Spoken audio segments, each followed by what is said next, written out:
दूसरों की जिंदगी में झांकना कहीं आपका शौक तो नहीं? अरे सुनो, वो जो पड़ोस की वर्मा जी की बेटी है ना, वो रोज देर रात को घर लौटती है। पता नहीं ऐसा कौन सा काम करती है। गुप्ता जी की बीवी को देखा, कितना बनठन के रहती है, जबकि अभी अभी उनके जीजा जी का देहांत हुआ है।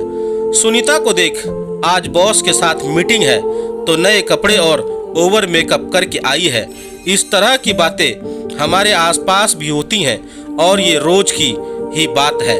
कभी जाने अनजाने तो कभी जानबूझकर, तो कभी टाइम पास और फन के नाम पर हम अक्सर दूसरों के बारे में अपनी राय बनाते बिगाड़ते हैं और उनकी जिंदगी में ताक झांक भी करते हैं। यह धीरे धीरे हमारी आदत और फिर हमारा स्वभाव बन जाता है। कहीं आप भी तो उन लोगों में से नहीं जो इस तरह का शौक रखते हैं? क्यों करते हैं हम ताक झांक? ये इंसानी स्वभाव का हिस्सा है कि हम जिज्ञासा वश लोगों के बारे में जानना चाहते हैं। ये जिज्ञासा जब हद से ज़्यादा बढ़ जाती है तो वो बेवजह की ताक झांक में बदल जाती है। अक्सर अपनी कमजोरियां छिपाने के लिए हम दूसरों में कमियां निकालने लगते हैं।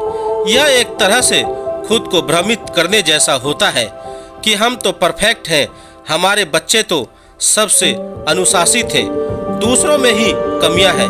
कभी कभी हमारे पास इतना खाली समय होता है कि उसे काटने के लिए यह चीज सबसे सही लगती है कि देखें आसपास क्या चल रहा है। दूसरों के बारे में राय बनाना बहुत आसान लगता है। हम बिना सोचे समझे उन्हें जज करने लगते हैं और फिर हमें यह काम मजेदार लगने लगता है। इंसानी स्वभाव में ईर्ष्या भी होती है। हम ईर्ष्यावश भी ऐसा करते हैं। किसी की ज़्यादा कामयाबी काबिलियत हमसे बर्दाश्त नहीं होती तो हम उसकी ज़िंदगी में झांक कर उसकी कमजोरियां ढूंढने की कोशिश करने लगते हैं और अपनी राय बना लेते हैं। इससे एक तरह की संतुष्टि मिलती है कि हम कामयाबी नहीं हो पाए, क्योंकि हम उसकी तरह गलत रास्ते पर नहीं चले, हम उसकी तरह देर रात घर से बाहर नहीं रहे, हम उसकी तरह सीनियर को रिझाने नहीं आदि।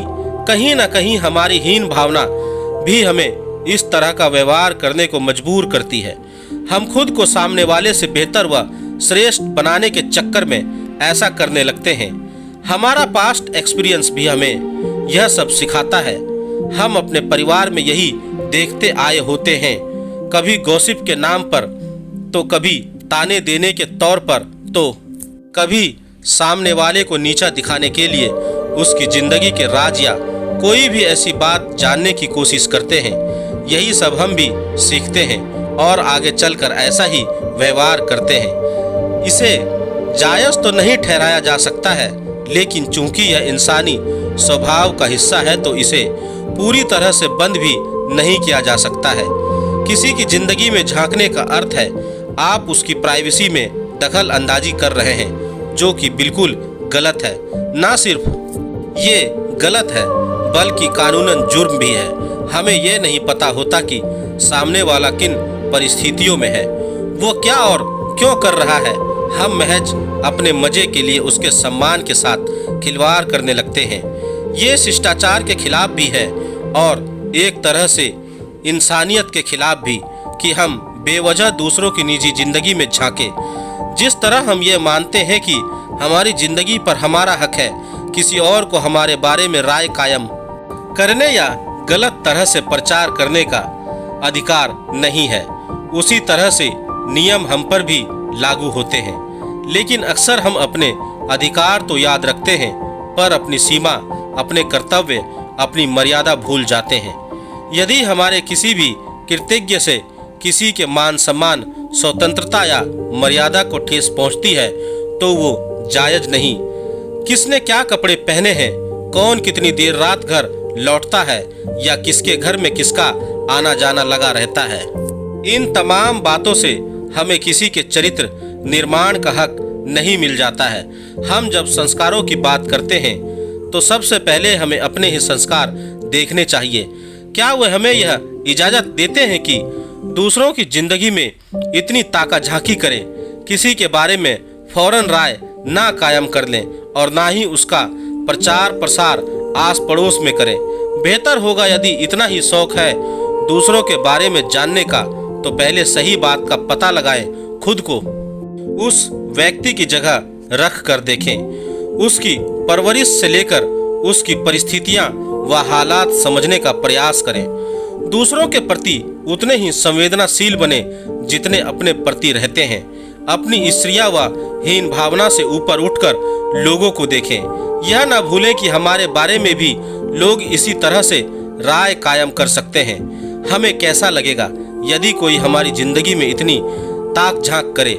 सच तो यह है कि वर्मा जी की बेटी मीडिया में काम करती है, उसकी लेट नाइट शिफ्ट होती है इसलिए देर से आती है।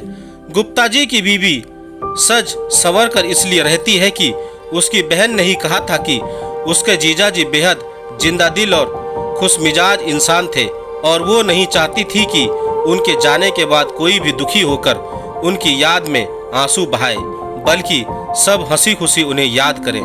इसलिए सब ने यह निर्णय लिया है कि सभी उनकी इच्छा का सम्मान करेंगे।